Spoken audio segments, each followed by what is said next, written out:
ఈరోజు పులివెందుల్లో నామినేషన్స్ జరిగినాయి. నామినేషన్స్ తర్వాత స్పీచెస్ జరిగినాయి. మీరందరూ వినే ఉంటారు. మన చీఫ్ మినిస్టర్ జగన్మోహన్ రెడ్డి గారికి మన దెబ్బ తగిలింది. Sorry about it. బట్ ఒక డాక్టర్గా ఆయనకు ఒక సలహా, అట్లా దెబ్బలు ఏమైనా తగిలితే అమ్మా దయచేసి బ్యాండేడ్ పెట్టుకోకండి. బ్యాండేడ్ అట్లా డ్రెస్సింగ్ పెట్టుకుంటే లోపల చీమ పట్టి ఇంకా సెప్టిక్ అయ్యేదానికి ఛాన్స్ ఉంటుంది. ప్లీజ్ బ్యాండేడ్ తీసేస్తే కొంచెం గాలికి ఆరి ఎండి త్వరగా మారుతుంది. చీఫ్ మినిస్టర్ గారు డాక్టర్స్ ఎవరున్నారో నాకు తెలియదు, కానీ యాజ్ అ డాక్టర్ అది చూస్తూ బాధేస్తుంది. That is not getting the good advice.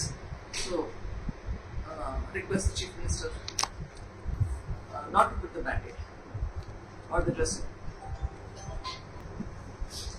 Jaganmohan Reddy గారు అన్నారు, పులివెందులు అంటే నమ్మకం, పులివెందులు అంటే ధైర్యం, పులివెందులు అంటే భవిష్యత్ అభివృద్ధి.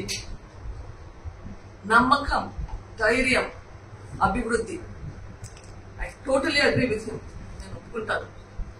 అట్లా పులివెందులు అంటే ఇటువంటి పరిస్థితికి రావడానికి కారణం ఎవరు? పులివెందుల ఇంతకు ముందు కాంగ్రెస్ కు, ఇప్పుడు వైఎస్ఆర్సీపీకి కంచుకోటగా ఉండింది. కంచుకోటగా ఉంది, తద్వారా కడప కంచుకోటగా తయారైంది. దీనికి కారణం ఎవరు?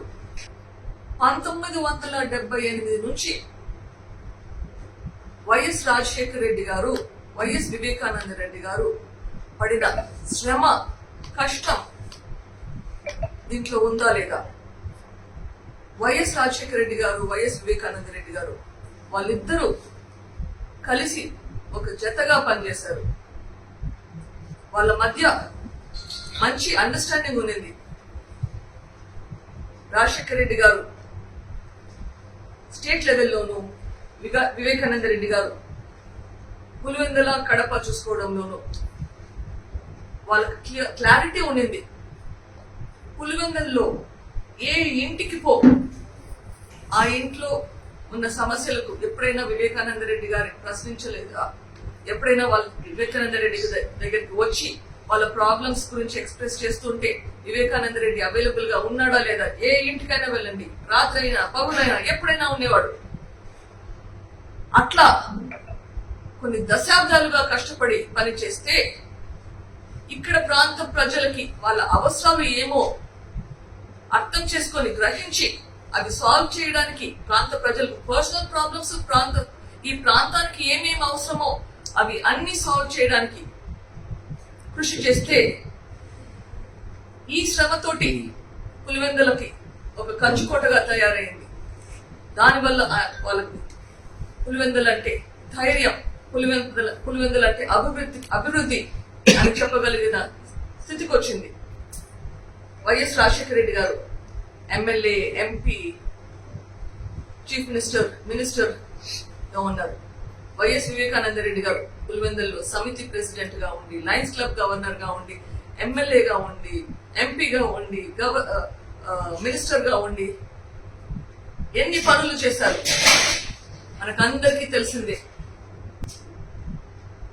ఇన్ని జరిగినాక కూడా ఎందుకు మీకు వివేకానంద రెడ్డి గారు అంటే అంత అసూయ, ద్వేషం? చంపేంత వరకు వచ్చిన ద్వేషం ఎందుకు వచ్చింది అన్నది అర్థం కావడం లేదు. అనునిత్యం పులివెందుల ప్రజల కోసం పనిచేసిన మనిషి. అందుకనే నా ఈ ఈర్ష్య. ఈ రోజు ప్రసంగంలో వివేకానంద రెడ్డి గారి ప్రస్తావన వచ్చింది. వివేకానంద రెడ్డి గారి కేసు గురించి మాట్లాడారు. వివేకానంద రెడ్డి గారి గురించి నెగిటివ్ గా వచ్చేలా మాట్లాడారు.